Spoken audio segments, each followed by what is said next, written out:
காஷ்மீரத்து பெண் பாருங்கள், அரசுகளோட மெத்தன போக்குனால அந்த மக்கள் இன்றைக்கி வரைக்கும் பார்டரில் இருக்கிறதுனால 2 நாடுகளாலும் பந்தாடப்பட்டு அந்த மக்கள் ரொம்ப கஷ்டத்தில் இருக்கிறாங்க. ஒரு சிறுமி அதாவது உலர் பழங்களை விட்டு கொண்டிருந்தால் அப்பாவித்தனம் அவள் முகத்தை அலங்கரித்தது. அவள் பேசும் விதம் மிகுந்த நம்பிக்கையால் நிறைந்திருந்தது. வாங்குபவன், சின்ன பெண்ணே, உனக்கு எவ்வளவு மொழிகள் தெரியும், எத்தனை மொழிகள் தெரியும் என்று கேட்டான். அந்த பெண் சிரித்து கொண்டே 6 மொழிகள் என்றாள். இந்த சிறுமியின் புன்னகை பார்த்ததும் என் கண்கள் ஈரமாயின. இவ்வளவு மென்மையான வயதிலும் சாலையோரங்களில் இவ்வளவு தூய அப்பாவித்தனத்துடன் அன்பு நிறைந்த குரலுடன் படங்களை விற்கிறார். நம் வாழ்க்கையின் சலசலப்பில் நாம் மறந்துவிடும் ஐயா 6 எடுத்துக்கொள் என்று சொல்வதில் உள்ள அப்பாவித்தனம். இந்த பெண் வெறும் குழந்தை அல்ல, அவள் ஒரு பாடம். மகிழ்ச்சி நிறைய விஷயங்களில் இருக்கிறது. கடின உழைப்பு ஒருபோதும் வீணாகாது. உண்மைதானே? கடினமாக உழைச்சிங்கனாக்கா இறைவன் எந்த வகையிலும் உங்களுக்கு உதவிகளை புரிவான். அது எத்தனை அரசுகள் எத்தனை இயக்கங்கள் தடை செஞ்சாலும் சரி, அந்த மக்களுக்குள்ள அதாவது ரிசுக்குன்னு சொல்லுவாங்கள்ல, அது அந்த சாப்பாடு அவங்க அந்த பெண் அந்த ஆட்களுக்கு எப்படியும் கிடைச்சே ஆகும். ஏன்னா இறைவன் தானே கொடுக்கக்கூடியவன். அந்த வீடியோவை பாருங்கள். Do you speak English? Yes, I can. No. You want anything? What do you have? I have pistachios, cashews, almond, raisins, apricots, peanuts. What do you want from me? How much is this for? It's for 200. It's too expensive, isn't it? I don't think so. It's 200. It's expensive. How many languages can you speak? Yeah? How many languages can you speak? I can speak 6 languages. Anything else do you want? Thank you so much. கள்ளம் கபடமற்ற அந்த சிறுமியின் முகத்தை பாருங்கள்.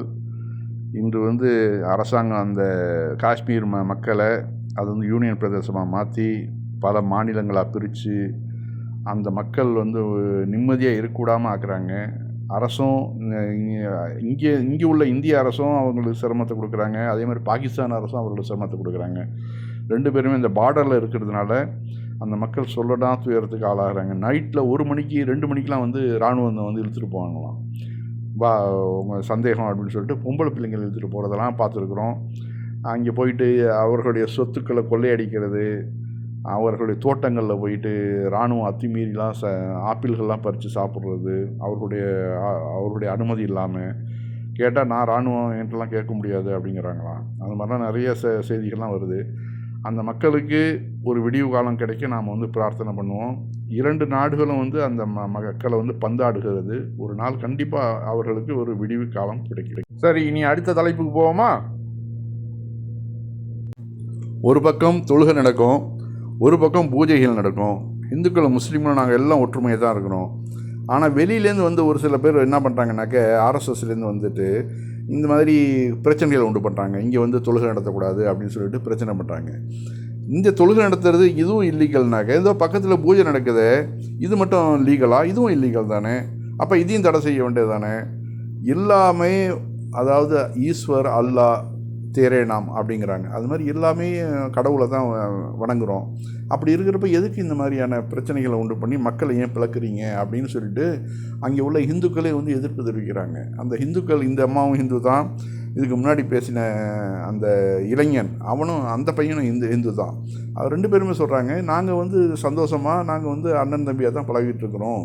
இந்த இடையில் இந்த அரசியல்வாதிகள் இந்த ஆர்எஸ்எஸ் இந்துத்துவ கும்பல் யாராவது ஒருத்தன் வெளியூர்லேருந்து வரான், அவன் ஏதாவது பிரச்சனையை பண்ணுறான், உடனே போலீஸ் அவனுக்கு சப்போர்ட்டாக ஆக்ஷன் எடுக்கிறாங்க.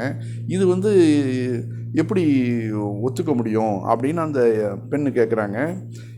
இது மாதிரி குழப்பத்தை விளைவிக்கிறவனா இறைவனே பார்த்துக்குவான்னு அந்த கையை மேலே காமிச்சுக்க சொல்கிறாங்க. இந்த மாதிரி மக்களை பிளவுபடுத்தி அதன் மூலம் அரசியல் லாபம் அடைஞ்சு தன்னுடைய பிள்ளைகள் நல்லா இருக்கணும்னு நினைக்கிறான் பாருங்க, அவனோட வாழ்க்கையை இறைவன் நிர்மூலமாக்குவான் அப்படின்னு சொல்லிட்டு இந்த பொண்ணு பிரார்த்திக்கிறத பார்க்குறோம். இவங்க ஹிந்து தான் இப்போ பிரார்த்திக்கிறாங்க ஆர்எஸ்எஸ்க்கு எதிராக. இந்த நாட்டில் ஆர்எஸ்எஸ் என்றைக்கு ஒழியுதோ, இந்த பஜ்ரங் தள், இந்து முன்னணி, இது மாதிரியான கழிசடை கட்சிகள்லாம் என்றைக்கு ஒழியுதோ அன்றைக்கி தான் இந்த நாடு ஒரு நிம்மதியாக இருக்கும். அந்த வீடியோவையும் பாருங்கள். यहाँ की संस्कृति इतनी अच्छी थी, यहाँ नमाज होती थी, वहाँ पूजा होती थी।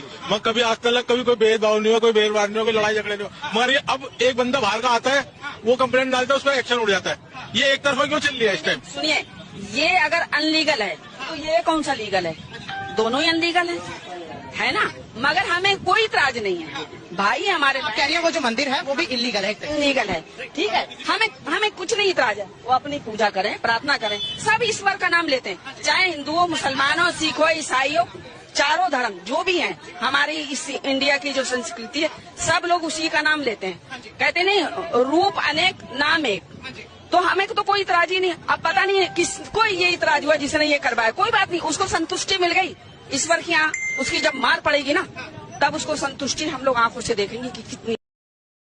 இந்த அம்மா என்ன அருமையான விளக்கத்தை கொடுக்குறாங்க பாருங்க. இது மாதிரி மதத்தை வச்சு தங்களை வளர்த்துக்கிறதுக்கு முயற்சி பண்ணக்கூடியவனை அந்த இறைவனே பார்த்துக்குவான், இறைவனே தக்க தண்டனை கொடுப்பான் அப்படிங்கிறாங்க. கண்டிப்பாக தண்டனை கொடுக்க தான் செய்வான் இறைவன்.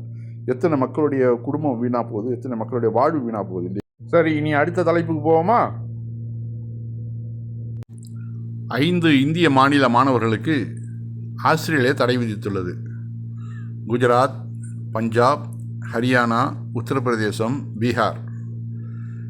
இங்கே என்ன பண்ணுறாங்கனாக்க, போலியான நிறைய சர்டிஃபிகேட்டுகள் கல்லூரிகளில் விநியோகிக்கப்படுது. ரெண்டாவது, அதை கொண்டு வந்து இங்கே வேறு வேலைகள் தேடுறாங்க. ஏன்னா அதுக்கு தகுதி இல்லாதவங்கள அந்த படிப்புன்னு சொல்லிட்டு இப்போ செலக்ட் ஆகி இங்கே வந்துட்டு அந்த வேலையை விட்டுட்டு வேறு வேலை தேடுறாங்களாம். இதனால் அங்கே லோக்கலில் உள்ள ஆட்களுக்கு பெரிய பிரச்சனை ஆகுது. அதனால் இந்த குஜராத், பஞ்சாப், ஹரியானா, உத்தரப்பிரதேசம், பீகார், இது எல்லாம் இந்த 5 மாநிலங்கள்லேருந்து வரக்கூடிய எந்த மாணவ மாணவிகளையும் எடுக்க மாட்டோம் அப்படின்னு இந்த ஆஸ்திரேலியா கல்லூரி முடிவு பண்ணியிருக்கிறாங்க. இது எவ்வளோ பெரிய கேவலம் நமக்கு. பிஜேபி ஆளக்கூடிய மாநிலங்கள், வட மாநிலத்தவர்கள், ஹிந்தி பேசக்கூடிய மாநிலத்தவர்கள் உள்ள ஊர் தான் அதெல்லாம். ஒரு முறை மோடியை சொல்லியிருக்கிறாரு, வட மாநில இளைஞர்களை பார்த்து நாடே பெருமைப்படுகிறது அப்படின்லாம் சொல்லியிருக்கிறார் ஒரு தடவை. இந்த பெருமை தாங்க. போலி ஆகணான்னு அவருக்கே இப்போ போலீஸ் சர்டிஃபிகேட்டில் அவர் நான் யூனிவர்சிட்டியில் படித்தேன்னு சொல்லியிருக்கிறாரு. அதுவே போலி. அது திருமணமானது அப்படின்னு சொல்லிட்டு ஒரு தடவை, திருமணம் ஆகாதவன்னு சொல்லிட்டு ஒரு தடவை, இப்படி போலி. ஏகப்பட்ட போலி டிகிரிகள் பிரதமரே உண்டாக்குறப்ப மக்கள் உண்டாக்க மாட்டாங்களா? அதனால தான் ஆஸ்திரேலியா ரொம்ப கவனமாக இருக்கிறாங்க. இது பெரிய வெட்கக்கேடு. இது ஏன்னா அந்த செய்தியையும் பாருங்கள். ऑस्ट्रेलिया ने 5 स्टेट बैन किए हैं, no admission. Gujarat, Punjab, Haryana, UP, Bihar, 5 state इसलिए वो किए कि duplicate document and change of the degree, वहां जाके चेंज कर लेते हैं बच्चे अपनी डिग्री, और डॉक्यूमेंट्स उनके पूरे नहीं होते, फर्जी होते हैं, इसलिए पोस्ट ग्रेजुएशन करने के तो इसी वजह करके काम करने शुरू हो जाते.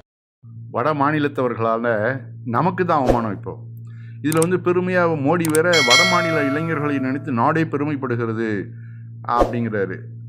நடக்கக்கூடிய அத்தனை கொலை குற்றங்கள், கொள்ளை குற்றங்கள் அத்தனையும் வடக்கன்களை பண்ணுறது தான் இங்கே. அதே மாதிரி தமிழ்நாட்டுக்கும் வரானுங்க பொழப்பு தேடி. இங்கே எல்லா குற்ற செயல்களில் ஈடுபடுறது தான் அந்த வட மாநில இளைஞர்கள் தான். ஆக இதை வச்சு இவர் பிரதமர் வட மாநில இளைஞர்கள் பார்த்து நாடே பெருமைப்படுகிறது எப்படி சொன்னார்? ஆக எல்லா பொய்கள்லையும் இது ஒரு பொய், அவ்வளோதான்.